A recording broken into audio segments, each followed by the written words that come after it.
Hello there, it's David Taylor. I'm back with another one of my video blogs for the Pelargonium and Geranium Society. It's good to see you again. Been working hard on doing the autumn edition of the magazine, hence my shortage of videos perhaps over the last few weeks, but that's behind me now. It's off to the printers, and hopefully you'll see that in the early to middle part of September, dropping on your doormats. Today I'm going to talk about Regal and Angel cuttings. Now, Angel and Regal cuttings, I did the zonals about a month ago because primarily you can take zonal cuttings realistically at any time of year. If you can provide some bottom heat with a heated mat or a propagator, you can actually take cuttings of zonals at any time of the year, really, perhaps bar the darkest months of, say, November, December and January. But Regals and Angels, and as well as the Scentids and those sorts of plants, are a little bit different because they actually need a bit of warmth, but they don't like a lot of heat to root. They also don't like a lot of really warm sun in order to root as well. So now, round about the middle of August is probably about the best time to take those from now onwards for about the next month, and you can get away without needing any bottom heat for those. And if you maybe have cut back some of the flowers off of your plants, say about a month or two ago, you would have probably almost certainly started to get a lot of good, what we call cutting growth, coming through by now at this stage. And that's what we're going to use to take the cuttings with today. Now, there are a couple of slight differences to the way that we do cuttings for Regals and Angels to what we did for the zonals. For the Regals and Angels, I use basically a mix of pure peat, Irish moss peat, mixed with sharp sand, mixed with horticultural sharp sand, 50-50 mix to make a very free draining compost. I find that Regals and Angels don't need any sort of feed or food in the sort of rooting compound that you're going to use in order to get them to root. So that's the mixture that I use. I use these little segmented plugs. These are actually sort of little plug pots that the Furtis plugs normally sit into. And I just actually fill those with my own mixture that I just explained, the 50-50 mix. And that's ideal for Regals. And for the Angels, I just use the little segmented sort of pot. They're about equivalent, probably about, I don't know, it's a 15 millimeter sort of little mini pot. Again, they're the actual segmented capsules that the Furtis plugs come in. You can, alternatively, obviously, if you haven't got those, you can use either very small pots, say inch and a half inch pots, or you can even get a larger pot and sit a smaller one inside and slip this compost mixture round in between the two. And then you'll get a little a section of compost round the outer part of the pot, which you can use then for the Angels. The thing with Angels, they don't want a lot of moisture when they're rooting, otherwise they're very easy to rot off. That's the thing.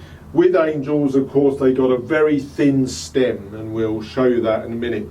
So you really don't want a lot of moisture around those thin stems when you're taking cuttings of those.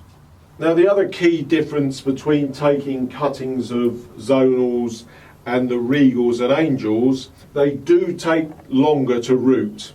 And because of that, we try to give them a bit of a helping hand by using a rooting hormone. I use a liquid form. There are, of course, the powder forms, but I use this one called Rooter. There's Strike, which I think is virtually the same thing. I mean, there are many of them, but a bit of rooting hormone helps to just, give them a bit of a kick because they do take longer to root. Right, now I've just homed in here. This is a Regal. This is a plant called Percy Hunt. Now, what we're ideally looking for with Regals is good rounded cuttings, but in a way similar to the zonals. but we're trying, just like the zonals, to get a nice stocky cutting. Right, and there's a good example of a cutting that'd be ideal. It's coming out of a cutback break that I made probably about a month ago. Now you can see that this stem has grown out of a cutback, and there's the cut. I just cut that off just below a very tight leaf joint that was just below where I cut off, probably back in June after the shows. And this new break which has come off of that cutback is the ideal cutting material. Very short jointed, very little distance between each of the stem breaks, and this is ideal. I'm just going to snap off those two leaves because that's the stem that I want to insert into the compost. I'm just going to loosely trim off the stipules. And then what I'll do, I'm going to cut that back now to basically the knuckle that's formed from that cutback, and that'll make that stem the perfect insert part for the into my little compost block. It's a very rounded cut. You've got two leaves that are that way, and you've got two leaves that are that way, and the ideal is that when that's rooted, that'll break out to form a rounded plant, and that's exactly what you're looking for. So I'm just going to go back now and trim off literally just below that break, no more than about 1 millimetre from that break. Just give it a little bit of a tidy up, and there we are. I'll just stick that now into the rooting hormone. Just give it a bit of a shake up. What I usually do is just stand it upright on there for a little while, just to let it settle and let the hormone rooting just sort of drip in, because obviously we're going to be pushing that down into that little segmented pot that I've got there. Now the angels, it's virtually exactly the same. Here is an angel plant. This is a plant called Berkswell Fiesta, increasingly being used more and more for show. It's a lovely compact variety. This has been cut back quite hard after the shows, and it's already grown back, and this will be trimmed back quite tight in about a month's time, ready for the winter.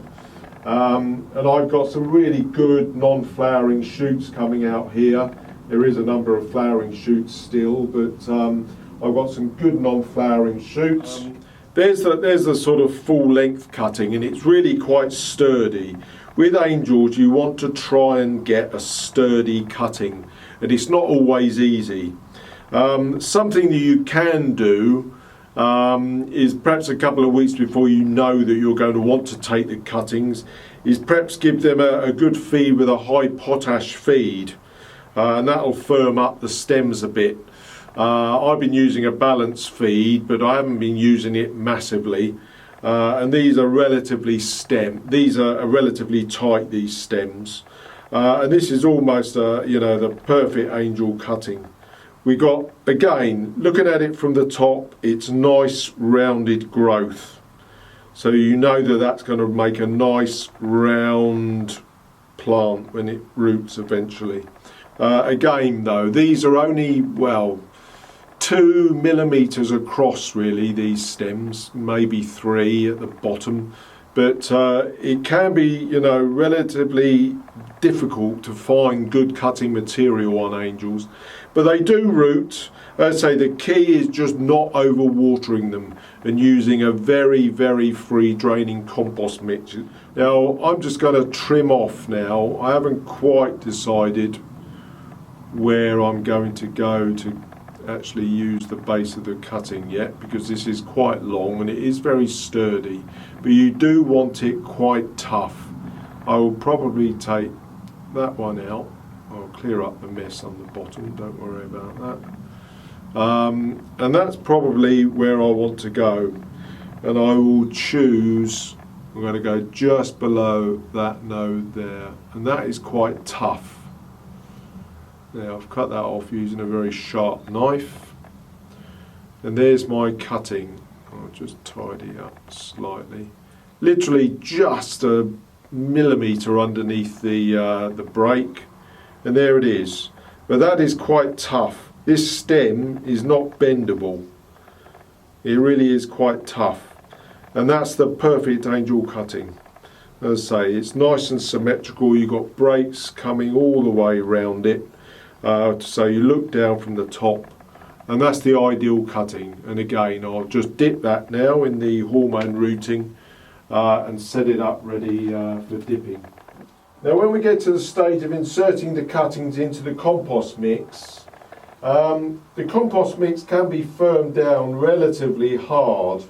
You don't need to worry, the roots will always find a way through, and there is evidence to suggest that you can really compact it down really very hard, and the roots will burst through even a very firm, hardly firmed compost. I firm mine relatively hard. I usually make just a little bit of an insertion, and we sort of go from there. That could be pushed through, and that's the Regal done. I've got the 6 angels here,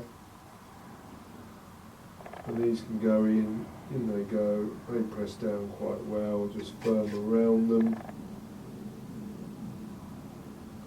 These are good cuttings. I'm confident that these will make good plants. Okay, there we are. Well, I've inserted these, and that they'll take probably getting on about 4 weeks to root, I would guess. So I'll label those up. They're Berkswell Fiesta, and that's a Percy Hunt Regal ideal cutting. Okay, well, I hope that's given you a little bit of background to taking cuttings of Regals and Angels. The one thing that I will do with these now is just put them in a shaded part of the benching, probably on the sides, which has got a little bit of shade. I don't cover them. There's quite a myth surrounding Pelargonium cuttings, cover them in polythene and all this sort of thing. Absolute nonsense. Pelargoniums like free-flowing air around them. Cover them in polythene and they'll just rot away. They're not like fuchsias at all. Fuchsias like the humidity. Pelargoniums can't stand humidity, so don't go cover them in polythene and that sort of thing. Keep them open. They like the air flowing around them even before they've sort of rooted. So keep that in mind. I'll hopefully be back in a few weeks and we'll begin to look at cutting back plants. I suppose that's the next main thing that we'll have to start thinking about next month. Okay, but in the meantime, enjoy what remains of the summer, and I'll hope to see you again soon. Bye for now.